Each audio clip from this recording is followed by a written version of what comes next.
Hi boys, welcome to Liz's Kitchen on this lovely, now sunny Thursday afternoon. Today I'm doing something just a little bit different than the sort of carbohydrate things that we've been having the last few days. This is a bit of a signature dish for me, and it's something that evolved from me cooking for the Otani Rugby Club on Saturday after match functions. And so today we're making butter sausages. I know you'd all have had butter chicken. Well, this is butter sausages. So we need not a lot of ingredients, and I've cut these up ready. So I've just got a 12 pack of pre-cooked sausages there. Any sort will do. Usually I'd use the ones from the Mad Butchers, but they're not open at the moment. A can of coconut cream, any brand will do. A can of tomato puree or a small amount of tomato paste. Now, you can use curry powder, but today, if I see these on special, I always will buy them. So it's just a Maggi butter chicken mix. So it's just basically the curry, it's a dried stuff. A bit of cream. An onion roughly chopped up in a pan with just a wee bit of butter in the bottom of it, or a bit of oil, whatever you cook with. And now for the secret, the magic ingredient, okay, which is golden syrup. Any brand will do. I usually use Pam's. This is a new one to me, but it must have been cheap because I always buy the cheap stuff. So don't get Chelsea, it's too dear. So what we're doing, and I've gone down to the college and got my element from the staff room and brought it in so I could be on the bench and not having my back to you. So we're turning this element on, and we're just going to start sweating down the onions. So we're going to try and cook them without them becoming too brown, okay? Now, this is usually pretty quick. Yes, it's starting to sizzle now. And when we start to sizzle, when those start to cook a little bit, what we're going to do is we will add the golden syrup. Okay, so can you hear that sizzling? You see a bit of steam coming out of it now. I'm going to stand back, otherwise I'll be smelling like an onion.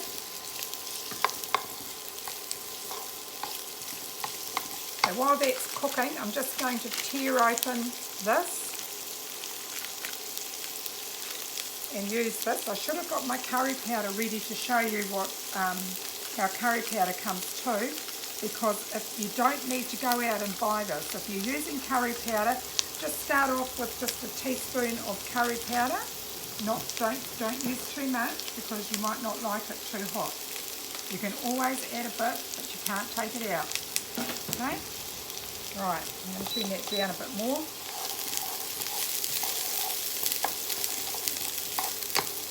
I've never cooked on this at home, so this will be interesting. I usually cook on gas.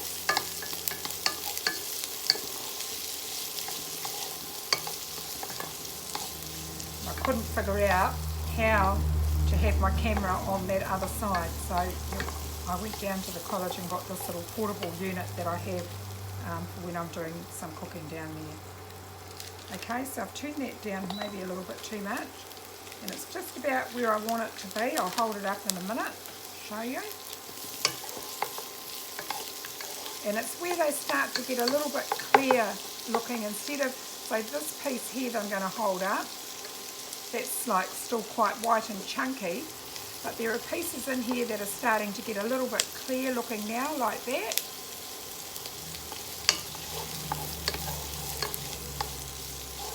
And you probably don't want to have any rawish onion in there, so you want to make sure it is done properly. This is super easy, guys, absolutely super easy.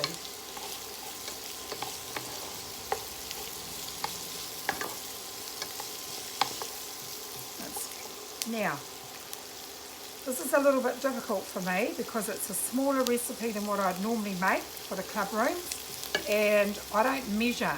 I usually do things by taste. So I'm going to just start drizzling a bit of this golden syrup in here now, and I've got no idea. I'll try and say how much I'm getting in there. I reckon I've just got a tablespoon, I'm going to go 2 tablespoons and then see what that's like. So you can do that in there. And as I was preparing this, I was thinking if you didn't have golden syrup, you could actually caramelise just normal white sugar, just on heat in the pot first until it gets runny and then just lightly golden. So I'm going to tip this up and show you what's happening in here now. So, whoops, it's pretty hard. It's just getting a little bit of a golden glow on it. And when that's doing that, then I'm going to chuck in there the ingredients of this. Boom, in we go, like that. And I'm going to lightly cook that just to bring out the flavour in the spices. Just to bring out the flavour in the spices. I'm going to see if I can just tilt the camera down a bit so that you can see in the pot. Okay, you see in that pot now? So we don't want to burn this because then that would make it a little bit bitter. So we're just cooking these up a little bit. Sweating those onions down. And while it's just doing a bit more, these were the sausages that I used, just a bag of the smaller bag of the Hellas, okay?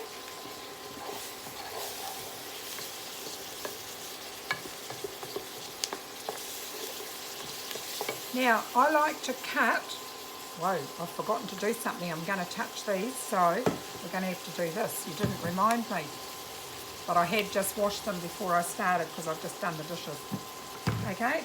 So in goes and on goes and around goes the hand sanitizer, homemade hand sanitizer. Get it right in, we don't want to be flavouring the food.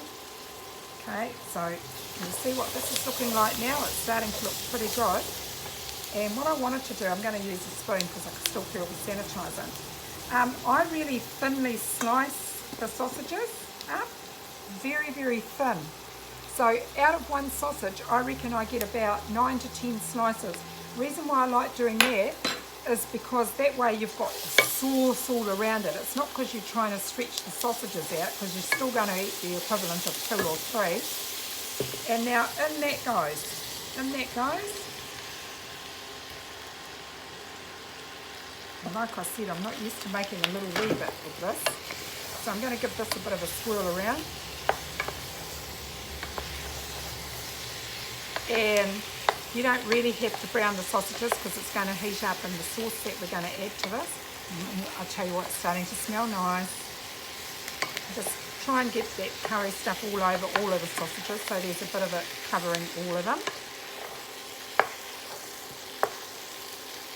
Now I've tried using expensive sausages in this to make it a little bit upmarket, and I don't like it. They've got too much flavour in them. These pre-cooks are quite bland and I don't normally like them either, but in a dish like this, they're just perfect. In goes, but this is only a little pan. It's 290 grams of tomato puree. And we might rinse that can out and put that in. We'll see how it goes. So you can see what's happening in there now.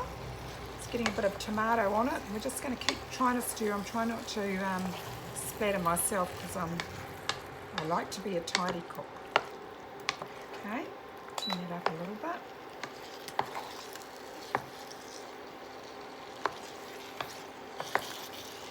Now, while we're just waiting for that to sizz up a little bit again, I just want to tell you what this will go nice with.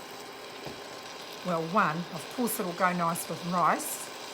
But when we did, if you had a go at making or looking at the Māori bread recipe, now what you can do with that, what I didn't say on that video, was that one recipe, before you don't have to make bread with it. That makes excellent floaters or fried bread. You just let it rise the first time the same way, punch it down, do a little bit of kneading like we showed you in the video, press it out, and then cut it into whatever size you want to make. And of course you'll need some oil or fat or whatever you fry in at home to put in your frying pan to cook those off. And they are delicious. Now if you're worried about too much sugar in them, you can cut the sugar right out if you want to, or just halve it or quarter it and just have a bit in there. Now, a couple of weeks ago when I made a chicken curry for tea, I used that same recipe and I made naan bread. So I flattened them right out into a big saucer shape, bigger than a saucer or a side plate, and then I just lightly cooked those off in the frying pan, non-stick. I didn't want to fry them in oil, and then I buttered them, put butter and chopped garlic on them that I'd sort of cooked off just a little bit in the microwave so the garlic wasn't raw, and you can put cheese on them, all sorts, and I tell you what, they didn't last very long at all. So out of that one Māori bread mix, you can make Māori bread. You can do the 6 cups, make half of it into a loaf-sized tin for a bread, use the other half to make floaters, or you can make naan bread for your tea with it too. Okay? Very versatile. I've even made hamburger buns to go with my homemade hamburger patties one night, totally leaving out the sugar, adding a little bit of salt into the recipe. In goes the coconut cream.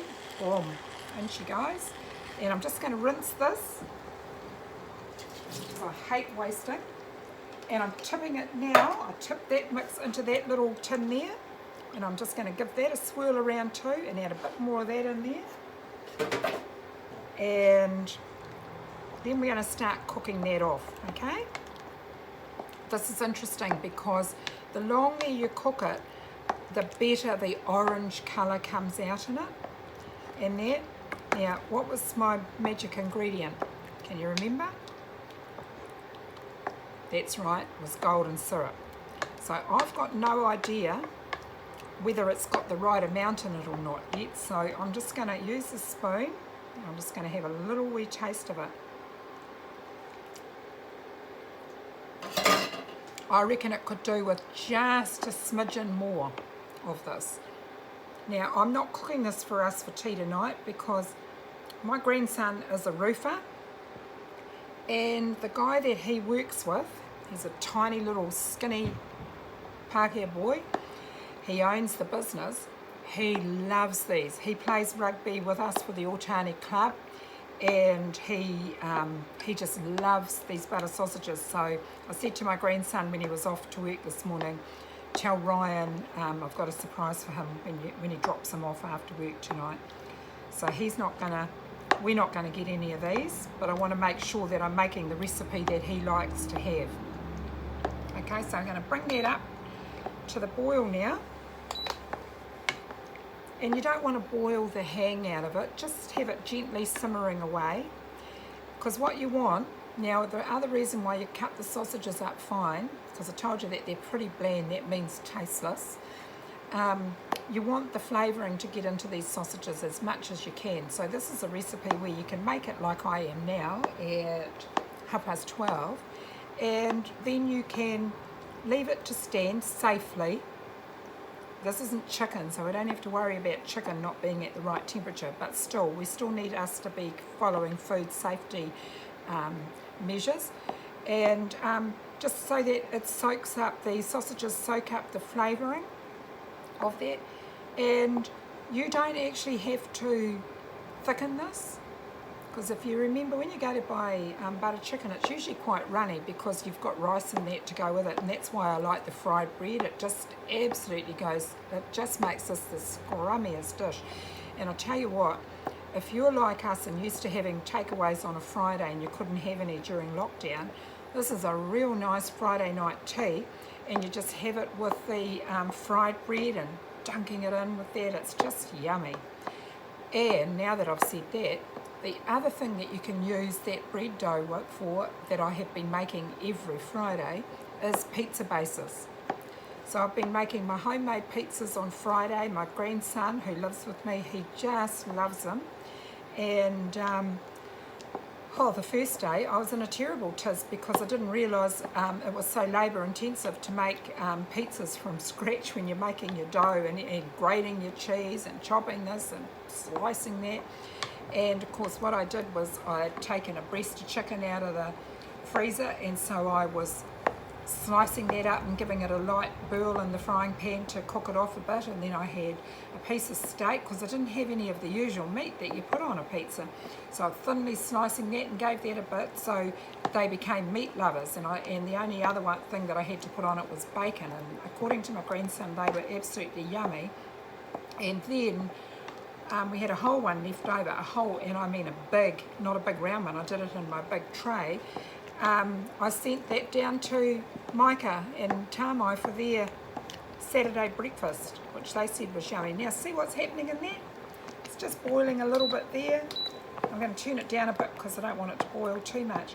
Now, that just keeps going. You can see there's a lot of sausages in there and not a heap of sauce. So what we do to that now, and I wouldn't add this straight away yet, I'd let this cook down a bit, but because I'm cooking for you guys and I want to post the video, now we're going to add cream. Once again, don't ask me how much. This is what you do. You taste stuff and you get it to how you like it. So this is pretty decadent, pretty hard on the hips, because it's got coconut cream and fresh cream in it as well. And I tell you what, it is yummy. All the clubs that we play, and this is just one of the dishes that we do on a Saturday night for our opponents, they all come and say, yum, what was that dish? And so at our club we call it butter sausages, okay? So I'm just going to have another wee try of that with another spoon. See whether I got it right or not. See, no salt or pepper because you've got it in that Maggi mix. Bang on. Just lovely. Now, that's it, guys. What are you going to make it with? Make some of that bread. You can either make it as bread. Me, I prefer floaters. We call them floaters. A lot of you guys will call them fried bread. Or you can use that same mix and have a go at making your naan bread, the same size as that. Melting a bit of butter in a little dish that's got a lid because you don't want the butter spewing all over your microwave, your mum's microwave. Chop some garlic into it, and if you like, I love it, parsley into it, yum. And then just roll those up to have with your tea. You can even put them in tin foil like they do in the shop too. Have fun, create.